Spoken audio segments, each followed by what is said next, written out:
Es un gusto estar acá en la Universidad de Ciencias y Humanidades en este evento para compartir con sobre todo los estudiantes de administración el tema tan importante que es su ley, la ley del ejercicio profesional del administrador. ¿Me permiten compartir un PPT?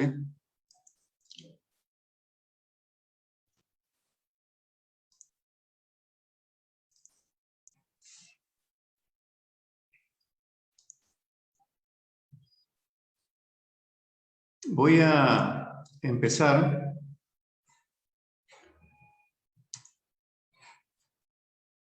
con una reflexión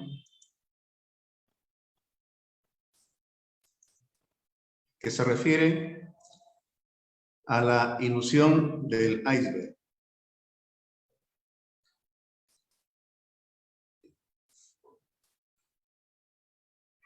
La ilusión del iceberg tiene que ver con lo que usualmente sucede en nuestra vida social y profesional.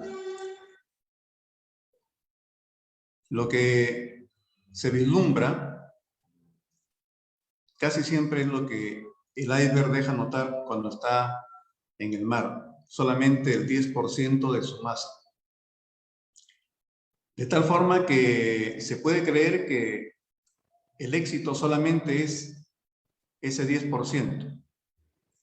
Sin embargo, parte muy importante de ese 10% que se ve ha sido el 90% de trabajo duro, de errores, de sacrificios, de persistencia, de decepciones, de hábitos dedicados al estudio,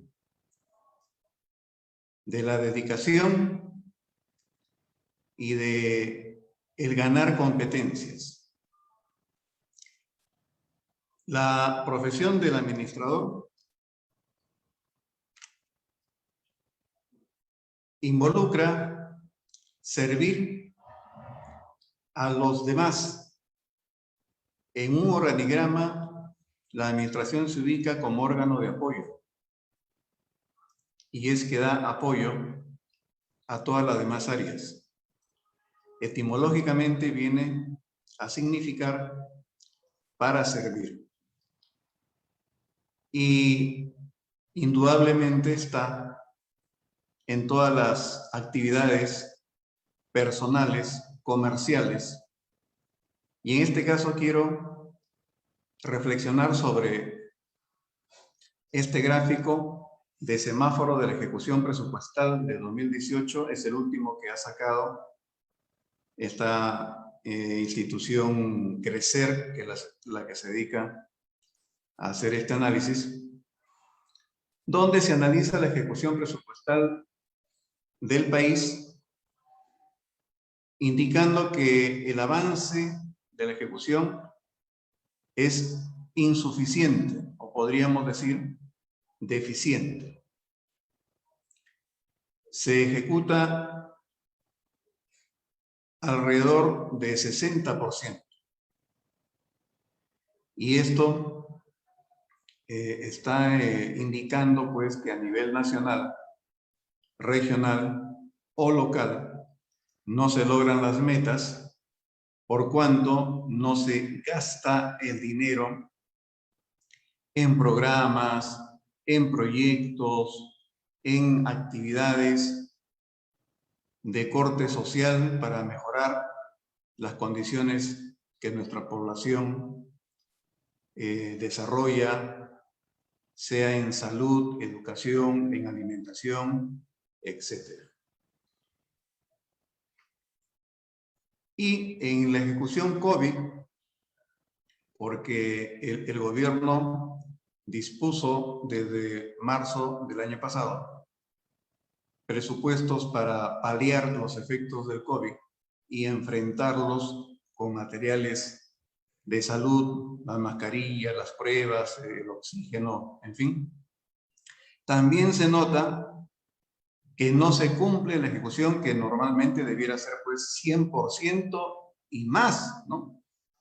Es decir, si la eficiencia administrativa, la eficiencia del gestor público, el administrador que está a cargo, fuera total, gastaría el presupuesto y pediría más. Nuestro país viene del año 2000 haciendo muchos esfuerzos para mejorar la gestión pública, porque a través de la gestión pública se pueden lograr las metas de reducir las brechas de salud, educación, infraestructura para mejorar el bienestar de la ciudadanía, de toda la población, y ponernos en camino de ingresar a partir de la agenda del Acuerdo Nacional del 2002 en los países inmersos en el OCDE, que es la Organización de Países para el Desarrollo, no perdiendo de vista los objetivos de desarrollo social, los ODS. La política de gobierno, últimamente se ha publicado las políticas 2021-2026, establecen varios ejes, entre ellos el eje 1, oportunidades de inversión social, agua e infraestructura. El eje 2, seguridad, lucha anticorrupción. El eje 3, empleo, formalización y reactivación económica. El eje 4, acercar el Estado al ciudadano. Se tiene 19 ministerios contando a la PCM, 28 sectores, 26 gobiernos regionales y 2.000 gobiernos locales entre municipios provinciales y distritales. El bienestar que señala la Constitución que debe proporcionar el Estado tiene que ver pues con un marco de políticas de inversión. Y para esto se elaboró una política y un sistema administrativo que a partir del 2008 empezó a implementarse, llamado el sistema de modernización de la gestión pública, que contiene 3 ejes transversales, como el gobierno abierto, que es difundir oportunamente las medidas de gobierno, el gobierno electrónico, difundirlas a través de los portales de transparencia que toda dependencia pública tiene la obligación de tener, y la articulación interinstitucional, porque todas las dependencias desde nivel nacional, regional y local tienen que tener estos accesos de información para poder coordinar metas y objetivos comunes. Y todo esto llevado a cabo a través de 5 pilares centrales. El primer pilar de políticas públicas, planes estratégicos y operativos, que consiste en un planeamiento estratégico. El segundo pilar, presupuesto para resultados, que equivale a un presupuesto por indicadores. El tercer pilar, gestión por procesos, simplificación administrativa y organización institucional, que corresponde a una gestión por procesos. El cuarto pilar es el servicio civil meritocrático, SERVIL, que está basado en la gestión por competencias. Y el quinto pilar, que es el sistema de información, seguimiento, monitoreo, evaluación y gestión del conocimiento, cuya herramienta es el control interno. Todo esto constituye la gestión del cambio en una mejora continua para el cierre de brechas y la creación de valor público. ¿Para qué todos estos esfuerzos que un Estado de un país como Perú, que está en vías de desarrollo, se preocupa en implementar? Para conseguir mi país ideal. La revista digital NEC elaboró este cuadrito muy interesante, donde a través de una encuesta llega a estas respuestas de la pregunta: ¿cómo sería mi país ideal? Y los condicionantes para un país ideal fueron estos, los más votados: leyes subordinadas a la ética, economía subordinada al bien común, el bien común es el que beneficia a todos, comportamiento ético de los políticos, ético corresponde a cumplir las obligaciones sin salirse del marco de sus facultades en beneficio propio, lo que llamamos corrupción. Sanidad para todos, que hubiera sido muy interesante tenerla a partir de marzo del 2020 para evitar los estragos y el cuarto de millón de fallecidos, sin desigualdades, en que todos seamos atendidos en nuestra necesidad en los servicios públicos. Una educación para todos, entendiéndose una buena educación. Un Estado solidario en donde haya puertas donde el ciudadano con limitaciones o con problemas pueda acceder y tener respuesta, tener soporte, tener ayuda. Un comportamiento ético de los empresarios, porque también la actividad privada está inmersa en el concepto de responsabilidad social, porque de su comportamiento depende mucho el bienestar de sus trabajadores y las familias de ellos.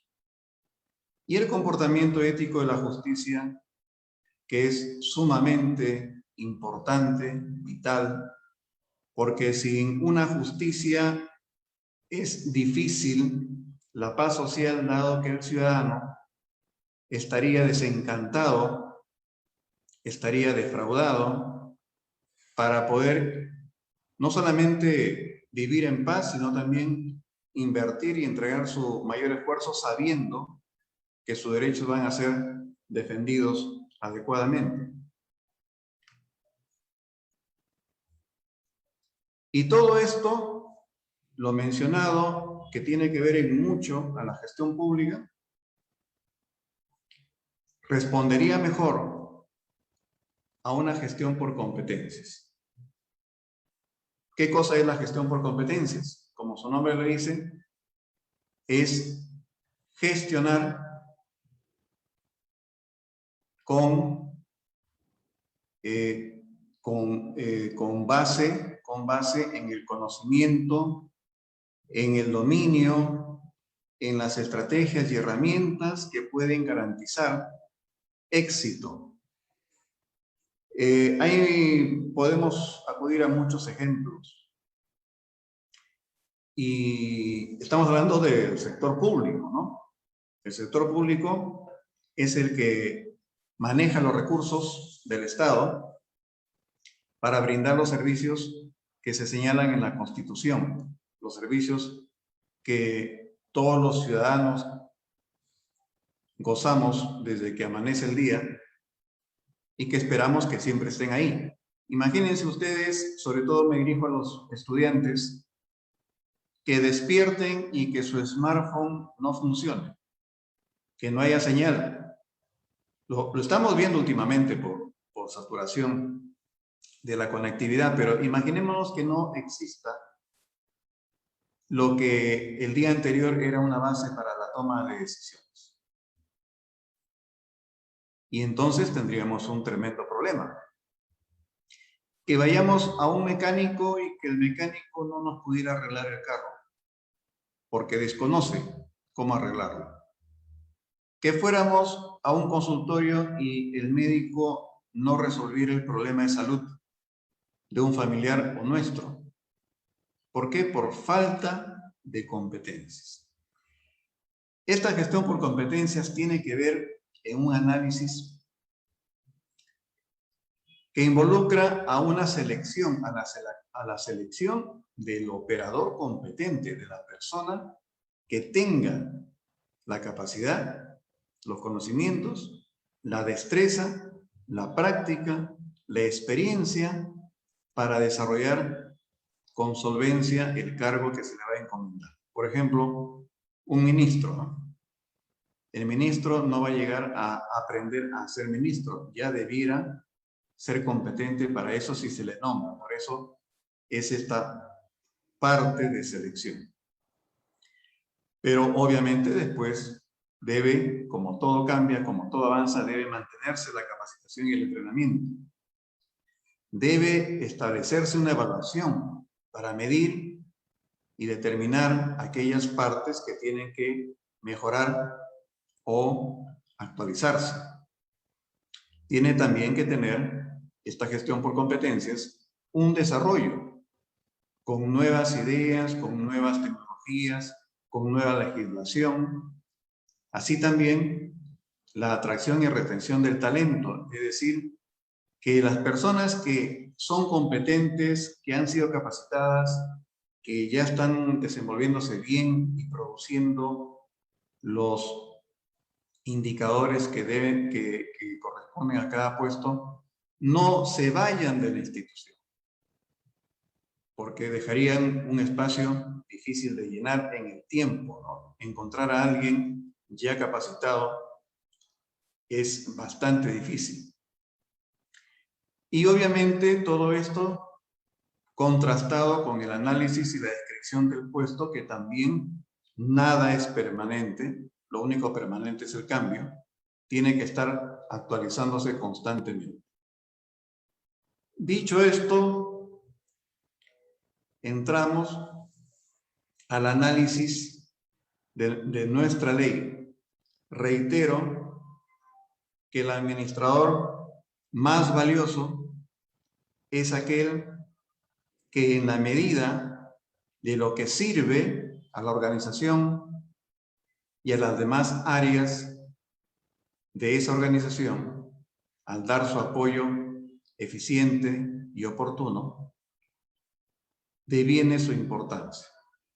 En la administración privada o en el sector privado, en cualquier clase de actividad económica, y en la administración pública para mejorar nuestra calidad de vida.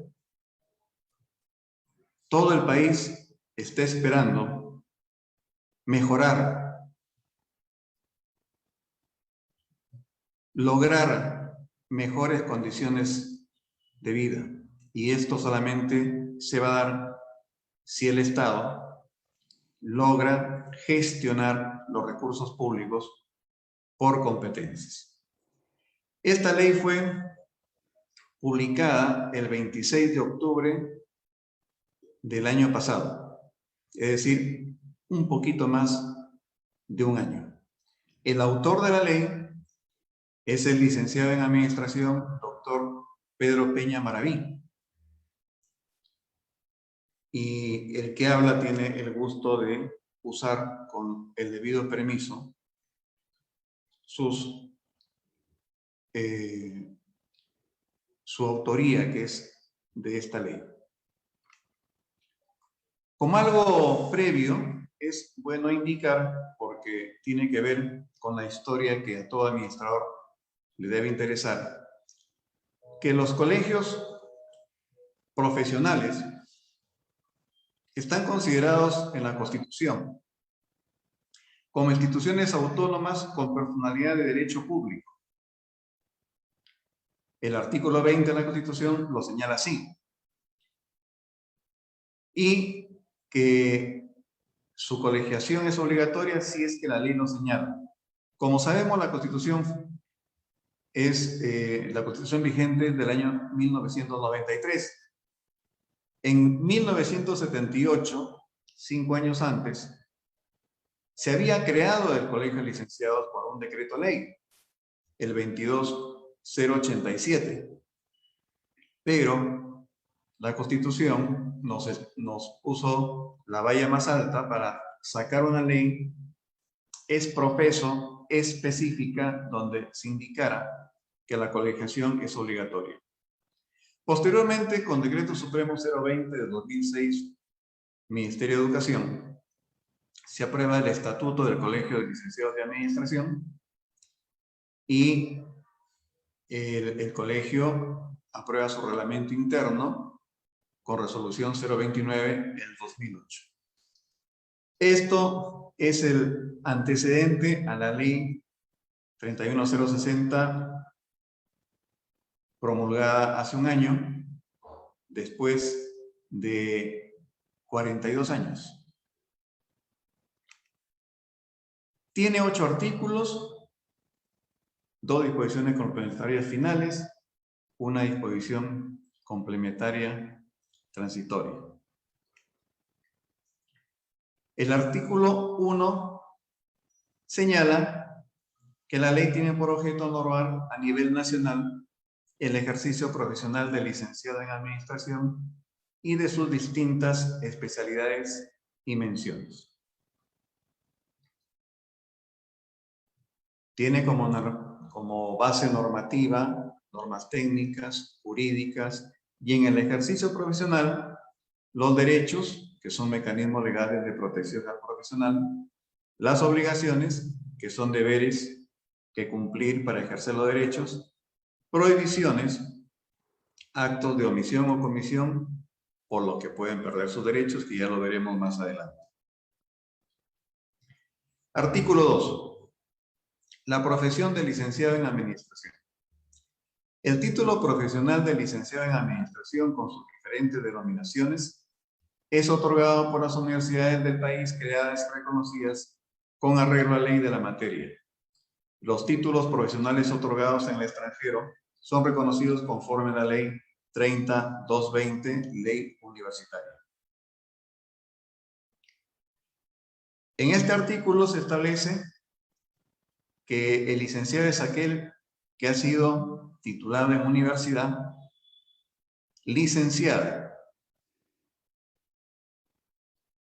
y los institutos superiores que están autorizados a otorgar títulos están obligados, ¿no?, a tener el registro de colegiatura para poder ejercer. Artículo 3. Rol de la profesión.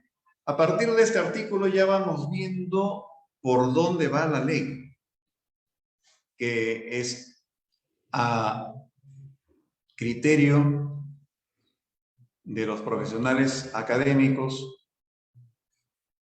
una de las leyes que recoge la de las otras profesiones, orientada a los objetivos de la eficiencia, más que un objetivo de gremio que solamente favorezca al administrador, está orientada a favorecer el ejercicio y el efecto de la administración en sus operadores. Es decir, que donde esté un administrador, su desempeño sea eficiente y que pase con solvencia a las auditorías de la Contraloría, que son auditoría de desempeño y auditoría de cumplimiento. El ejercicio de la profesión de licenciado en administración como formación humanística, científica y tecnológica es una actividad civil y profesional que se desarrolla en materia de planificación, organización, dirección y control. Es decir, el proceso administrativo que todos los administradores estudian en primer ciclo. Y entonces, sobre esa base, se tiene que desarrollar ese fundamento para darle el peso de competencia al estudiante, que tiene que empezar desde la malla curricular con esos 4 elementos, en cuanto a las áreas temáticas de los cursos y de las asignaturas que estén en el plan de estudios, que tenga que ver con una estructura investigativa para que esta competencia se desarrolle como un producto científico y que tenga que ver también, obviamente, con el respaldo docente en ese sentido. El autor estima que el 30% de las asignaturas en un plan de estudios, en una malla curricular, debiera corresponder a las áreas temáticas de estos 4 elementos del proceso administrativo para darle consistencia a la competencia del administrador. Sabemos que esos 4 elementos se desarrollan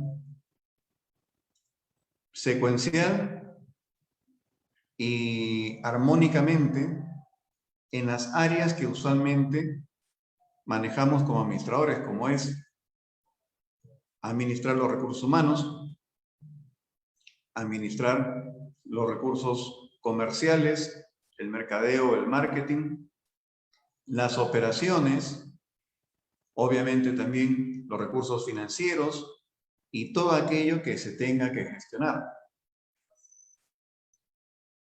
Ya yendo a la proyección nacional, estaríamos tomando en cuenta una estructura sectorial. Cada sector corresponde, pues, como el Minedu, que es sector de educación, MINSA, que es sector salud, y así en cada uno de los 18 ministerios, porque el 19 sabemos que es la presidencia del Consejo de Ministros.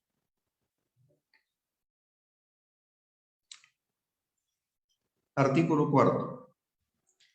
La presente ley es de aplicación para los licenciados en administración en sus diferentes denominaciones. Vemos en las 144 universidades creadas que existen carreras de denominaciones que tienen inmerso el concepto de la administración.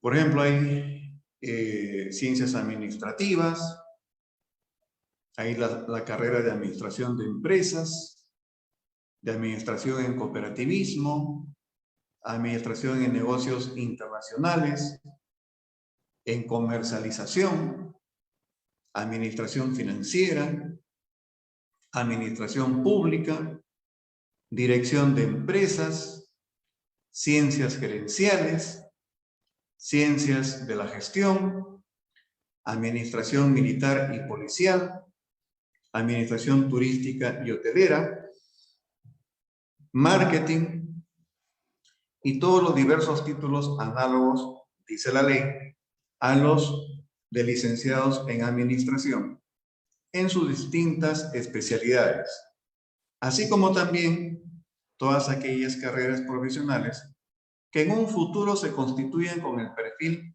y competencias de licenciado en administración.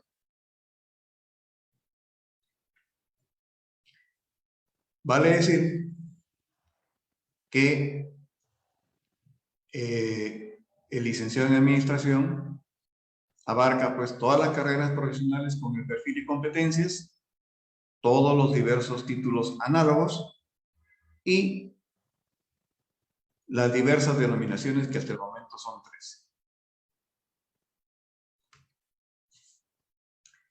De tal forma que las denominaciones que he señalado, que son 13 como se visualiza en la diapositiva, por su naturaleza denotativa son incluidas al mandato de la ley, sin la necesidad de prevalencia de sus contenidos temáticos de la ciencia administrativa.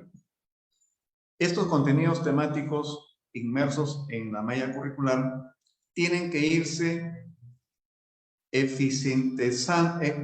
ser eficientes, tienen que actualizarse, tienen que mejorarse constantemente para llegar a la eficiencia que corresponde a las competencias que deben lograr en los egresados de la carrera de administración.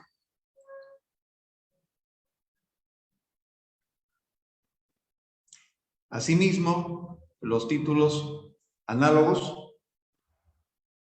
que por su naturaleza connotativa, o sea, por su nombre, son incluidos al mandato de la ley o son inclusivos por la prevalencia de sus contenidos temáticos de la ciencia administrativa.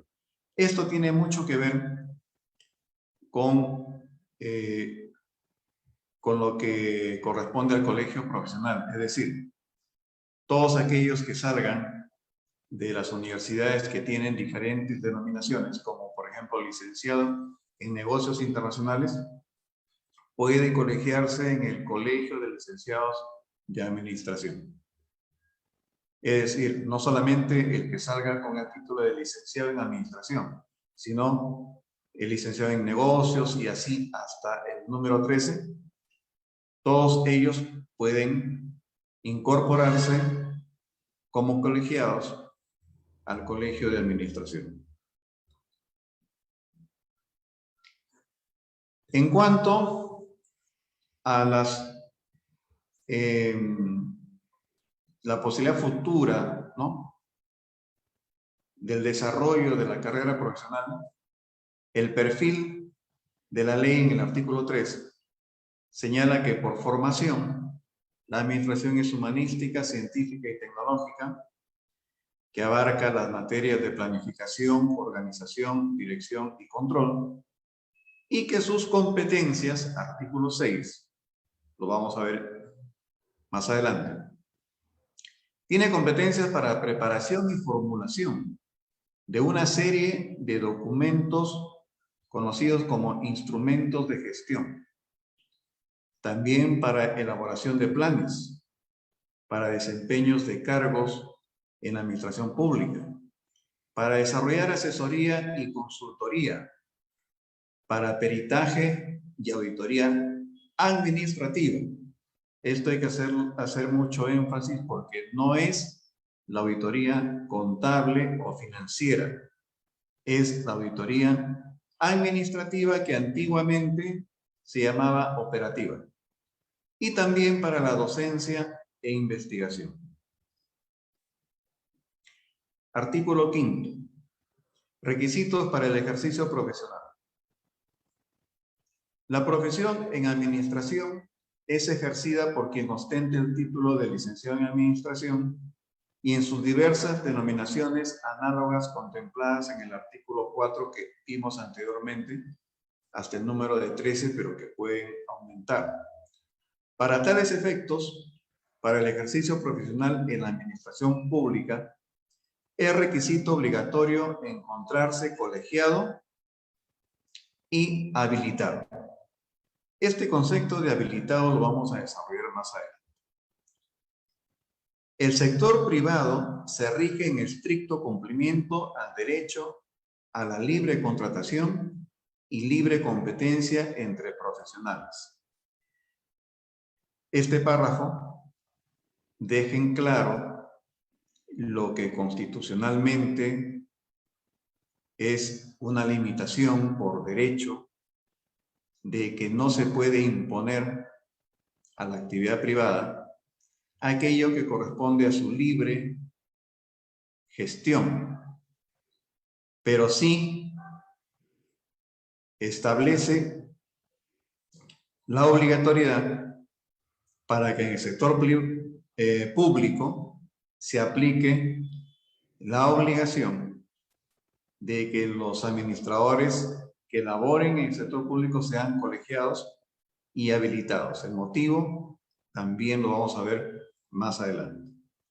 El Colegio de Licenciados en Administración y los colegios regionales de licenciados en Administración, conocidos como CORLAC, tienen la facultad de emitir la certificación de las competencias adquiridas para ejercer las funciones laborales de licenciado en Administración a favor de aquellos profesionales distintos al del licenciado en Administración. Se realiza previa solicitud de los interesados. Este párrafo es muy interesante, ha llamado a confusión y es bueno demorarnos un poquito en su análisis. En el sector público tenemos profesionales que ya tienen un tiempo, es decir, tienen experiencia, expertise, ocupando un cargo, incluso son permanentes, son nombrados, y podrían sentirse afectados por la ley. Y es ahí donde la ley contempla que si existen, por ejemplo, un abogado desempeñando el cargo de jefe de personal, que lo hay bastante, pero tiene las competencias, lo único que tiene que hacer el abogado es tener esta certificación de competencias, es decir, el Colegio de Licenciados de Administración va a brindar unos cursos de especialización que tengan en sus contenidos los requerimientos mínimos para que el profesional que esté desempeñando ese cargo pueda ejercerlo con la actualización y con el dominio de los temas que son de su facultad y obligación. Porque la experiencia, como sabemos, los profesionales que ya tenemos tiempo en el campo, no solamente puede limitarse al tiempo.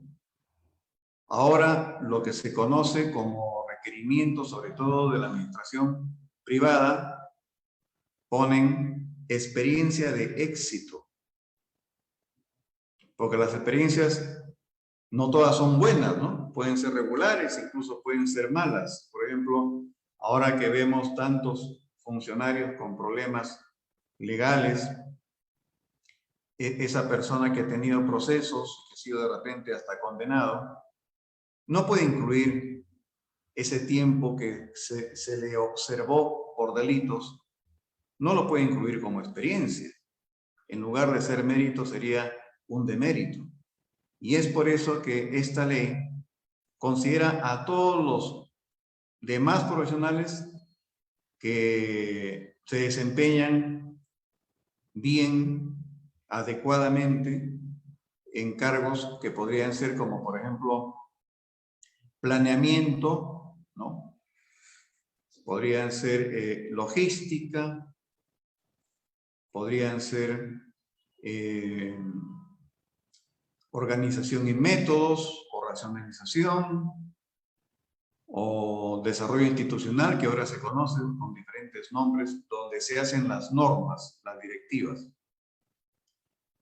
No limita, no se pone en contra de los demás profesionales, sino que siendo que es el colegio especializado, el que está llamado a conocer las competencias que se debe tener de acuerdo a esta ley, es el que puede brindarle una certificación para que continúe su labor eficiente.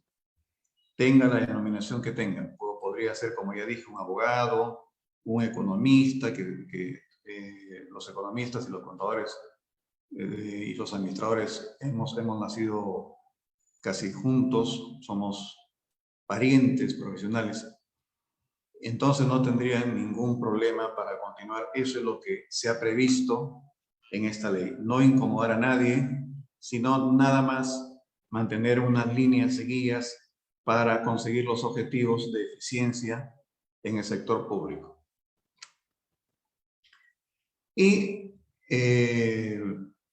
requisito, ¿no? La norma imperativa es para el sector público, en el sector privado es facultativa, dependiendo del dueño, de los gerentes, ¿no? Y aquí vemos el concepto de habilitado.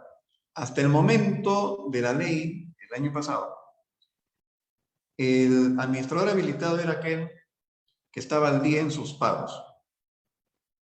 A partir de la ley, no. El administrador habilitado debe ser aquel que está especializado en cualquiera o en todas de las 6 competencias de la profesión que las he mencionado.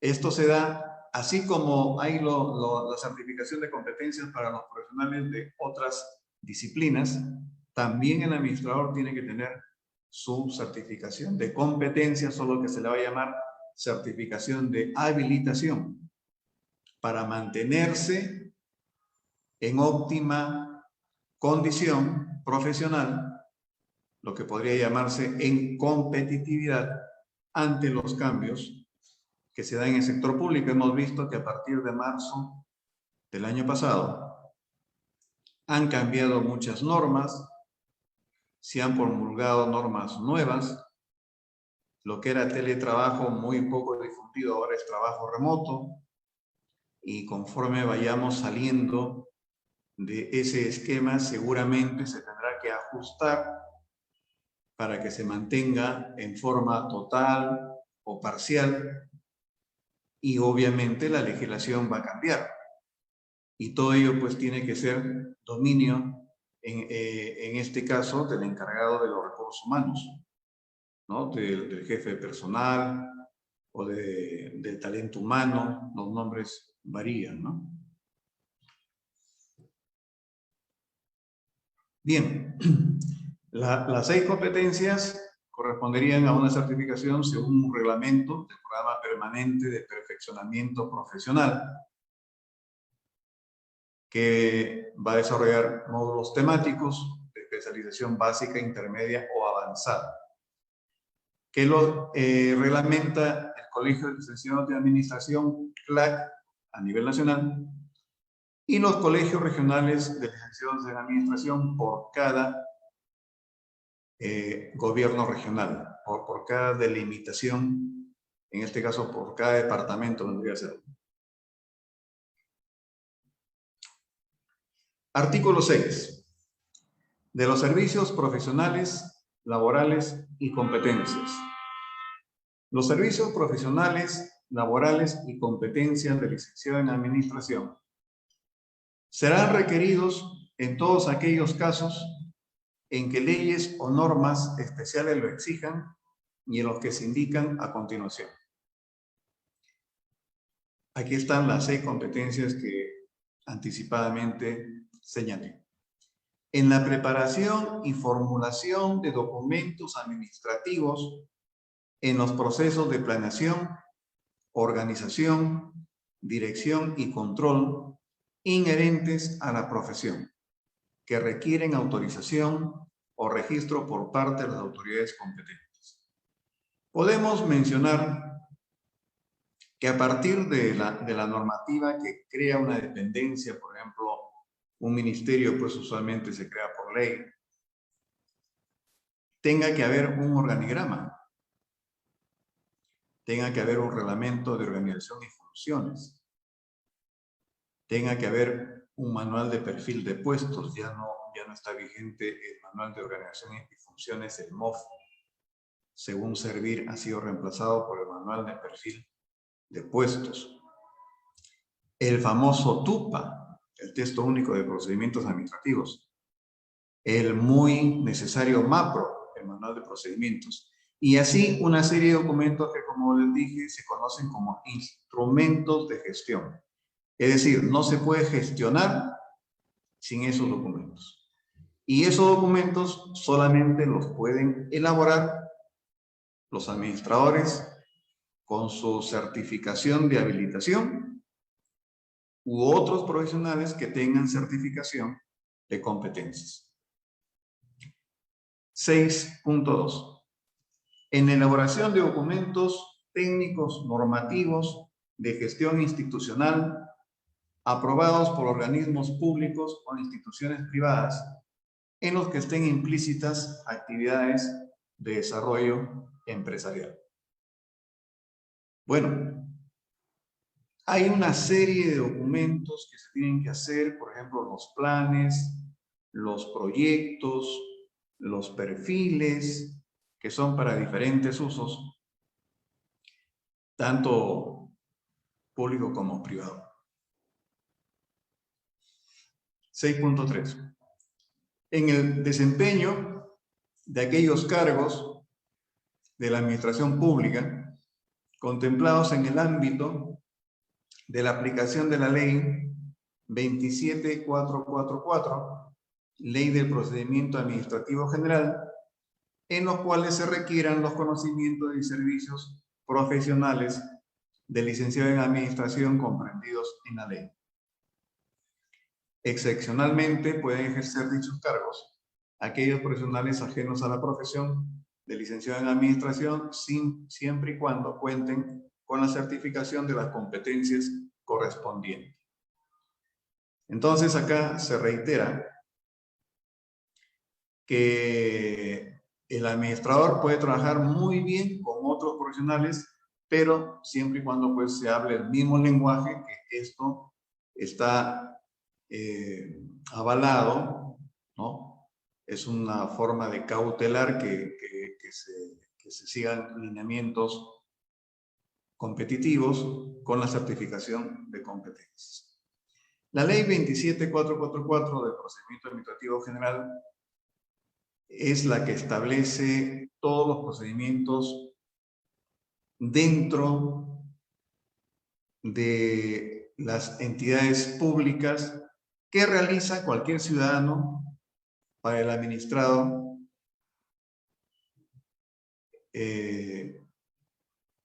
para la ley se le conoce como el administrado, es decir, cualquier ciudadano que presenta, por ejemplo, requiere una licencia de funcionamiento, se inicia al presentar el documento en meses partes y el ciudadano se convierte en administrado. Y a partir de ahí, la ley señala cosas que no son de conocimiento general. Por ejemplo, que todo trabajador de trámite documentario, aquellos que reciben documentos, no pueden rechazar los documentos, están en la obligación de recibirlos, sellarlos, firmarlos y recibirlos para su trámite, porque a partir de allí se cuentan plazos. Pero sí establece que esa recepción del documento no significa aprobación. Va a depender de la respuesta que dé la instancia correspondiente para saber si ha sido o no aprobado, según su naturaleza, según su connotación dentro del texto único de procedimientos administrativos. 6.4. En las asesorías, consultorías y asistencia técnica en materias relativas a asuntos inherentes a la profesión, cuando sean requeridos por los órganos respectivos. Este punto ha sido muy difundido, se ha conocido bastante, no lamentablemente en los aspectos importantes, porque las asesorías, consultorías y asistencias técnicas son muy importantes para diferentes actividades, sobre todo en la administración pública, dado que ahorran tiempo, dado que son especializadas, es decir, el personal que trabaja para una dependencia no necesariamente pues está en la competitividad para conocer cosas muy específicas, muy profesionales, ¿no? Y es allí donde intervienen las asesorías y consultorías. Lamentablemente, estas funciones se han visto menoscabadas con estos casos pues, de las consultorías swing, que han caído en una irregularidad porque nadie que no sea un profesional colegiado puede hacer asesoría. Alguien que no es profesional, ¿cómo va a asesorar? No puede hacer consultoría, ¿no? Justamente cuando hablábamos en las diapositivas previas a la ley, hablábamos de competencias. Yo trabajé unos años en la Universidad Nacional de Ingeniería y allí, obviamente, los ingenieros hacían sus prácticas en las construcciones que hacía la UNI y en estas obras internas y externas, porque la UNI la ha construido a la Universidad de San Marcos, a CEAPAL y a varias instituciones públicas, trabajaban maestros de obra, obreros, operarios, de muy alto nivel porque seguían el reglamento de construcción al pie de la letra respecto a las mezclas, a los pesos, a la calidad de los materiales. Pero, ¿qué pasaba? Por muy bueno que fuera el maestro de obra, él no podía avanzar si no tenía al ingeniero al costado. ¿Por qué? Porque el maestro de obra había aprendido en la experiencia y, claro, en algunos cursos, pero no tenía una base para tomar decisiones de aquello que salía de su experiencia. Aquello que él había hecho antes lo podía repetir, pero aquello que no lo había visto, pues estaba en blanco. Es ahí donde me di cuenta la importancia. No es, como ahora se dice mucho, ¿no? No es discriminar, no. La sabiduría popular dice, zapatero a tus zapatos. No podemos pedir peras al olmo. El profesional, incluso legalmente, responde con su responsabilidad profesional ante cualquier error, cualquier perjuicio, porque no tiene disculpa. En cambio, alguien que no es profesional no puede responder. Dice, me dieron esto, el responsable es quien me dio este encargo, sabiendo que yo no era ingeniero, siguiendo con el ejemplo del maestro de obra, ¿no? Es por eso que poco a poco la normatividad va estableciendo parámetros como, por ejemplo, el artículo 381 del Código Penal, que sanciona al que designa y al que acepta un cargo sin estar preparado, sin tener la competencia para desempeñarlo. 6.5. Efectuar peritajes y auditorías administrativas y o de desempeño en los procesos judiciales, administrativos y extrajudiciales cuando sean requeridos por los órganos respectivos. Efectivamente, el Colegio de Licenciados tiene un reglamento, lo está actualizando debido a la ley, para formarnos en peritajes que tengan que ver, no ni en los peritajes ni en las auditorías vamos a tocar el campo contable o financiero, solamente el administrativo. Tenemos un código de honor y de ética que nos impide invadir campos. 6.6. En el desempeño de la docencia e investigación, en todas las etapas y niveles del sistema educativo, cumpliendo con las normas de la materia. Efectivamente, el administrador no solamente debe trabajar como administrador, sino que puede prestar sus servicios como asesor consultor, como perito y como auditor, y también debe enseñar lo que ha aprendido y, sobre todo, investigar. El administrador debe producir libros de texto, artículos científicos y desarrollar la profesión en este campo que es tan importante para el desarrollo de un país como es la investigación y desarrollo.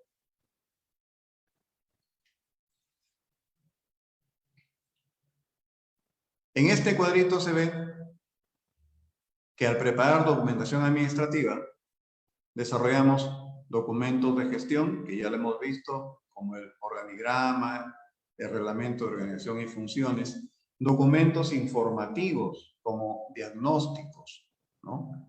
Como informes ejecutivos, documentos evaluativos, como evaluación de perfiles, ¿no? de desarrollo de proyectos, de desarrollo de actividades, de programas, documentos normativos, desde los más básicos, ¿no? La primera norma es cómo elaborar normas. En toda dependencia pública se establece como obligatoriedad, según directivas de la Contraloría, que cada jefe debe establecer e implementar un control interno. ¿De qué? De todos sus procesos. Entonces, cada jefe debe saber el paso 1 hasta el paso N, donde inicia y termina un proceso, y eso lo debe convertir en una norma. Y hay normas para ingresar al servicio público, hay normas para los desplazamientos, para las vacaciones, para las licencias, hasta para las sanciones.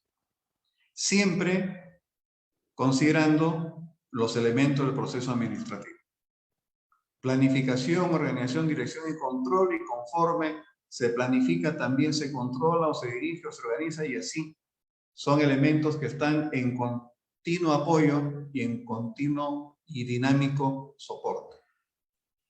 Y además de la preparación de documentación administrativa, también la formulación de documentación administrativa, que son los documentos técnicos. Por ejemplo, documentos altamente técnicos son los que se requieren, a pesar de la normatividad existente, para las contrataciones. OCE establece una serie de lineamientos, pero el organismo tiene que adaptarlos a cada proceso que tiene, porque cada proceso es específico y particular. Los licenciados en administración, para la preparación requiere de habilitación genérica, y para la formulación requiere de habilitación especializada. Entonces aquí vemos una diferencia. Para preparar documentos debe tener una habilitación que puede ser general, ¿no? Por ejemplo, lo que estábamos hablando, ¿no? Una certificación en contrataciones, en general. Pero para la formulación de documentación administrativa, documentos técnicos, podría tener una certificación en contratos, y es algo más específico. Y otras profesiones requieren de la certificación de competencias. En este caso, como ya se mencionó, de acuerdo al nivel que ocupan, ¿no? Si es el jefe de personal un abogado, el abogado con una certificación de competencias en recursos humanos ya tiene su competitividad acreditada.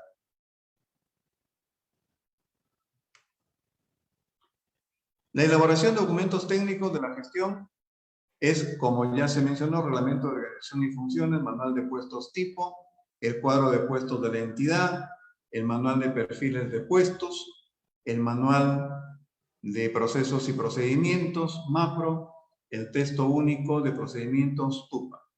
Los licenciados en administración, para la elaboración de los DOTENG requieren, o sea, de los documentos técnicos, requiere de habilitación especializada, y otros profesionales requieren de certificación de competencias. En el desempeño de los cargos, es interesante señalar bases de los regímenes.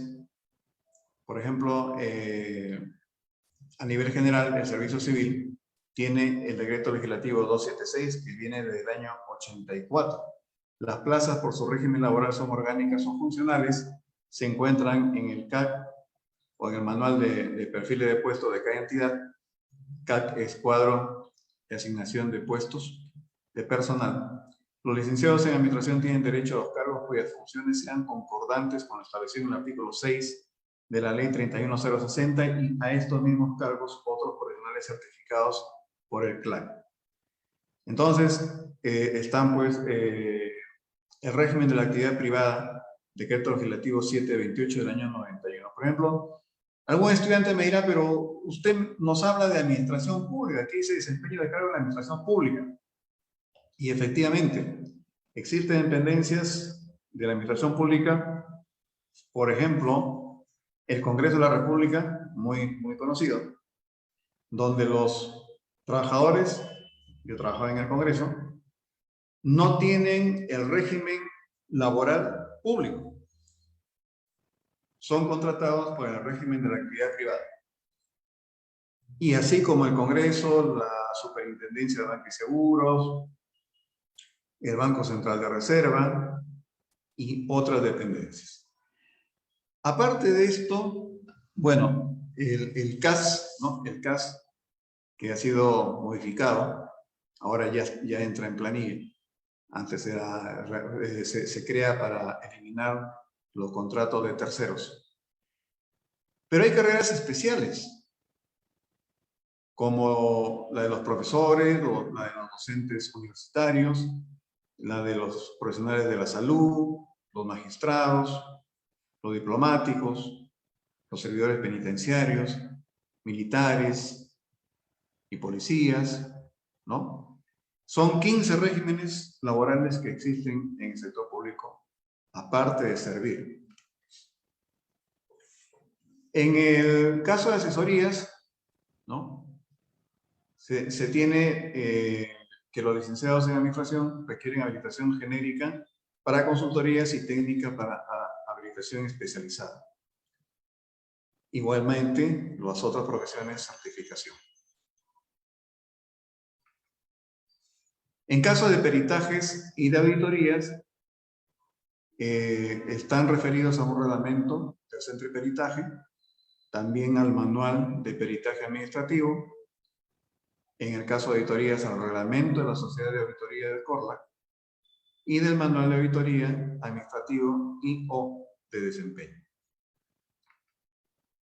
Y por último, la docencia e investigación, donde los licenciados en administración para iniciarse en la docencia e investigación requieren de la habilitación especializada y aquellos que actualmente están desempeñándose en la docencia e investigación requieren de la habilitación genérica. Y las otras profesiones requieren de la certificación de competencias. Esto está enmarcado en la Ley 30.220, Ley Universitaria, Ley 30.512, Ley de Institutos y Entidades Educativas Superiores, Escuelas de Educación Superior, y la Ley 29.944 de Reforma Magisterial. Artículo 7. Ejercicio ilegal de la profesión. Ejerce ilegalmente la profesión de licenciado en administración quien sin poseer título universitario de licenciado en administración se presenta como tal o se atribuye esas competencias como persona natural o jurídica.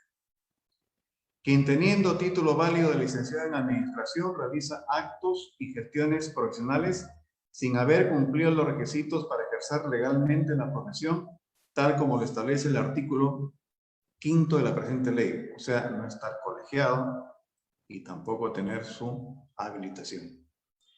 Quien habiendo sido sancionado con la suspensión o separación definitiva del cargo en la vía administrativa o judicial, ejerza la profesión en el tiempo que estuviese impedido de hacerlo. En este cuadrito vemos que las denuncias para los que no tienen título puede ser penal, a los que tienen título pero no está colegiado y no habilitado penal, y el que está colegiado y no habilitado administrativo ante la Contraloría. El que tiene título suspendido en lo administrativo, y si es separado, o sea, ya no tiene derecho a ejercer, por lo tanto está estafando en lo penal. Artículo 8. suspensión o cancelación del ejercicio profesional. Son causas de la suspensión o cancelación del ejercicio profesional del licenciado en administración las siguientes. 1. Se suspende el ejercicio profesional del licenciado en administración por haber transgredido las normas de ética profesional. 2. Se suspende la inscripción del profesional por tener sentencia condenatoria firme por delito doloso. 3. Se cancela la inscripción del profesional por haber utilizado documentación falsa, adulterada o inexacta para obtener la inscripción en el colegiado profesional. Las sanciones en la vía administrativa son la suspensión, que es temporal, en el ejercicio profesional, en la inscripción, y la cancelación en la inscripción. Es decir, ya no puede colegiarse y por lo tanto no puede ejercer. Muy bien, Magíster, disculpe que lo interrumpa. En realidad ya nos hemos pasado un poquito el tiempo. Sabemos que realmente el tema es bastante interesante. ¿Cuántas láminas le quedarían todavía pendientes? Luego de repente podemos irnos a la parte más importante para poder finalizar esta ponencia y poder ir con la ronda de preguntas, por favor. Me quedan 2. Ok, listo. Entonces ya tengo seleccionadas algunas preguntas. De repente avanzamos con esta diapositiva, con esta lámina y luego podemos finalizar. Ok. Disposiciones complementarias finales. Primera, el Colegio de Licenciados en Administración se constituye por capítulos de acuerdo a las especialidades o menciones y es regulado por sus estatutos. Segunda, las disposiciones de la presente ley no limitan las funciones, derechos y obligaciones del licenciado en Administración establecidas en el Decreto Ley 22087 del año 78 y en otras normas legales conexas. Tercera, excepcionalmente el empleador, previo acuerdo con el trabajador, puede otorgar permisos o facilidades dentro de la jornada laboral para que los miembros del Consejo Directivo Nacional o Consejo Directivo Regional puedan ejercer sus funciones. Esa es la final que nos da un año para habilitarnos y la explicación ya la había anticipado. Muchas gracias, disculpe por haberme excedido en el tiempo. Muchísimas gracias a usted, más bien, Magíster Carlos Alberto Villafuerte, bueno, quien realmente usted cuenta con una muy amplia experiencia y bueno, por algunas razones técnicas no pudimos mencionar al inicio toda la experiencia profesional, toda la trayectoria que usted cuenta actualmente profesionalmente hablando, ¿no? Usted es maestro en gestión pública, es también administrador público colegiado, es director regional de imagen institucional de Corland Callao, es un miembro vitalicio de esta sede, de esta institución, también es ponente del Governance Conference Global Meeting, versiones 3 y 4, tanto del 2019 como del 2020. También usted es miembro del comité editorial de una revista científica, de una universidad privada también de nuestro país, y tiene amplia experiencia en diversas entidades, tanto públicas como privadas. Muchísimas gracias, Magíster, por su ponencia y vamos a pasar a la rueda de preguntas en este momento, si usted me lo permite, Magíster Carlos Alberto. Magíster, ¿me logra escuchar? Sí, con todo gusto. Ok, listo, muy bien. Entonces nos vamos a la rueda de preguntas. Hemos seleccionado solamente algunas, ya que tenemos preguntas tanto en el Zoom como en el Facebook. Y vamos, bueno, hay algunas preguntas que las han hecho de manera directa de forma interna. Y voy a ir con algunas preguntas y sí le agradecería, por favor, que de repente usted pueda dirigirse a cada uno de los chicos. En algunos casos les voy a dar el nombre de quienes han hecho sus preguntas de forma anticipada. Bien, entonces me voy con la primera pregunta. Carmen Flores nos hace la siguiente pregunta. Nos dice, en el artículo 7, ejercicio ilegal de la profesión, ¿qué tipos de sanciones tendrían las personas que a pesar de haberles suspendido su título profesional o cuando ejercen la profesión sin poseer el título universitario de licenciado administrativo? Entiendo yo que ella nos hace la pregunta, ¿no? ¿A qué tipo de sanciones se verían expuestas estas personas que hacen uso de la profesión o ejercen la profesión sin haber obtenido el título profesional? Voy a desarrollar un marco más amplio y a dar una sugerencia, un consejo. El administrador que se dedica a gestionar ya encargos de responsabilidad va a manejar mucho la normatividad legal. Por lo tanto, tiene que conocer de leyes. Es muy importante. Últimamente está muy en boga el derecho administrativo económico, que es justamente para el sector público. Entonces, el Código Penal señala explícitamente, no solamente para el caso del administrador, sino para cualquiera que se arroga títulos o cargos que no tiene. Esto significa que se deje llamar doctor cuando no tiene doctorado, o que se presente como una autoridad cuando no tiene el cargo.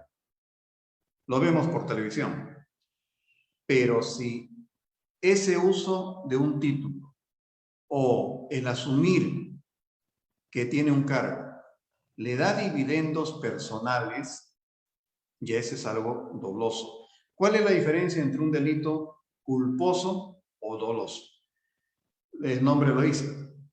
Culposo cuando tiene culpa, es decir, alguien va manejando su vehículo, se cruza el vehículo una persona o una mascotita, lo atropella, tiene la culpa de atropellarlo.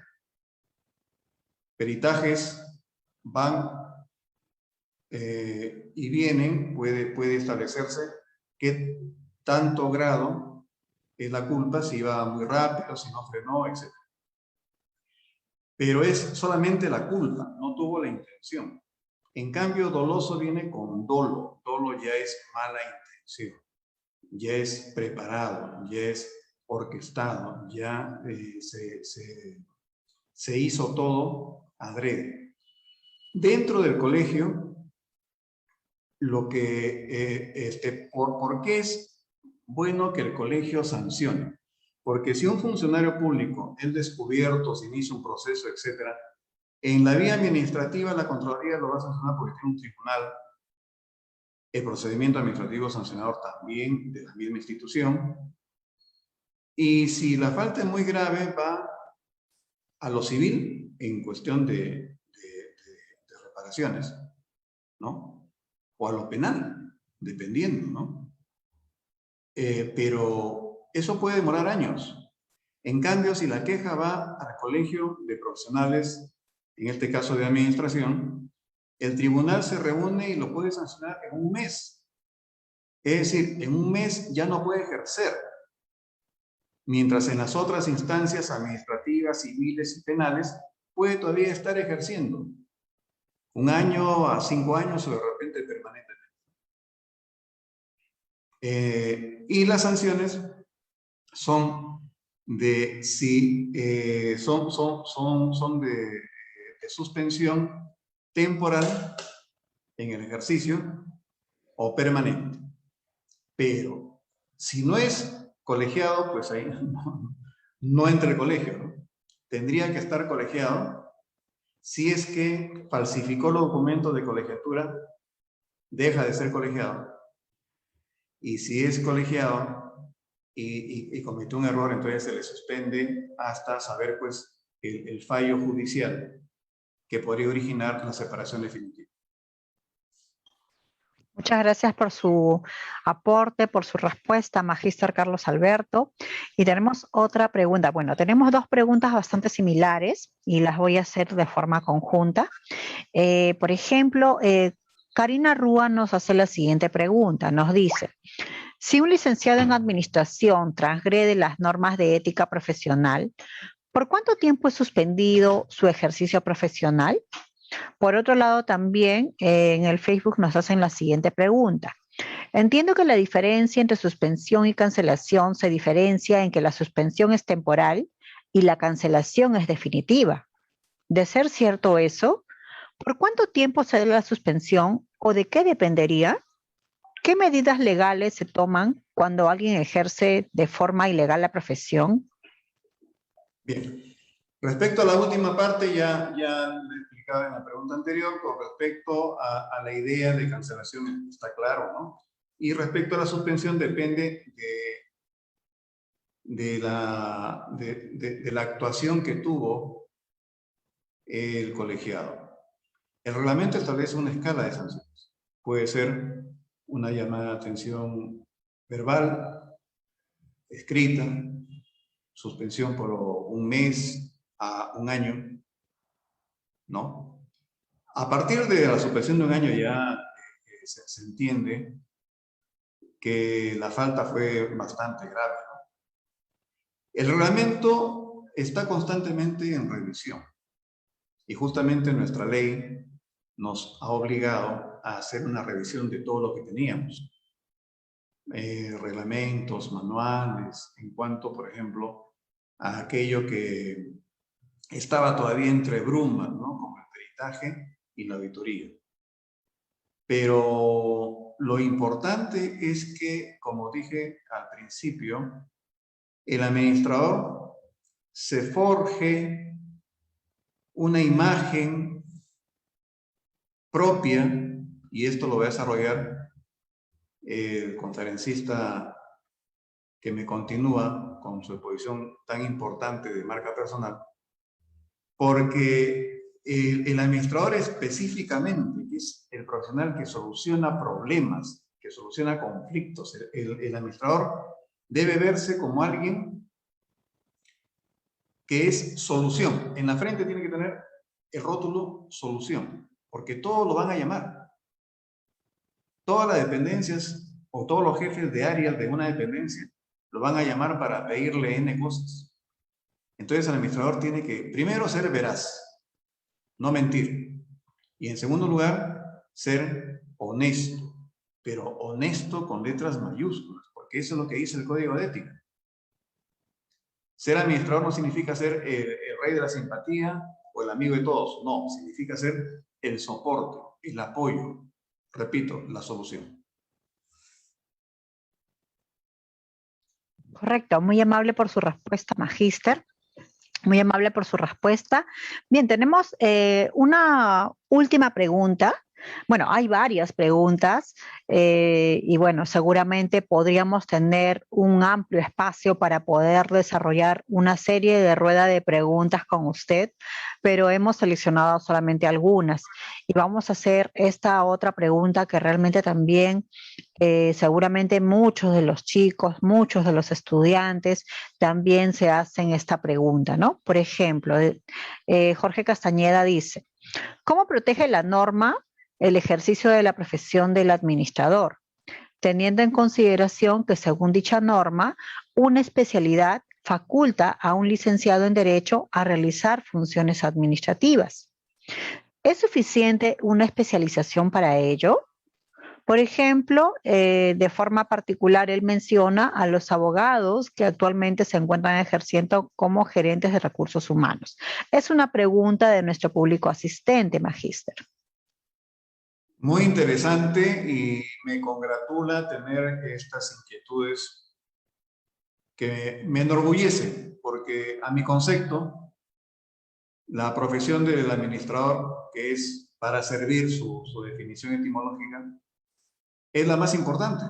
Todas son importantes, pero sin el soporte y el apoyo de la administración, cada uno tendría pues problemas para conseguir sus objetivos y sus metas.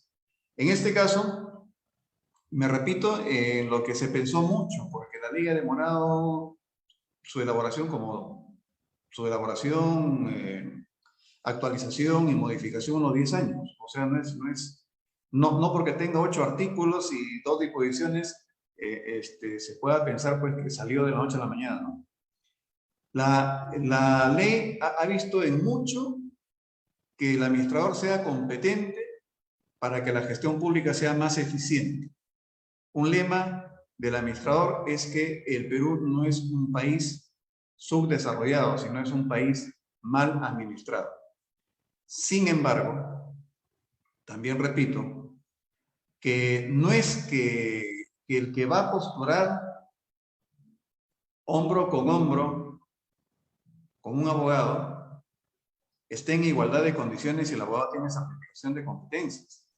No, la certificación de competencias es para aquel abogado que ya tiene una cantidad de años desempeñando el cargo, ya pasó auditorías de la Contraloría y por lo tanto ha demostrado que cumple su función.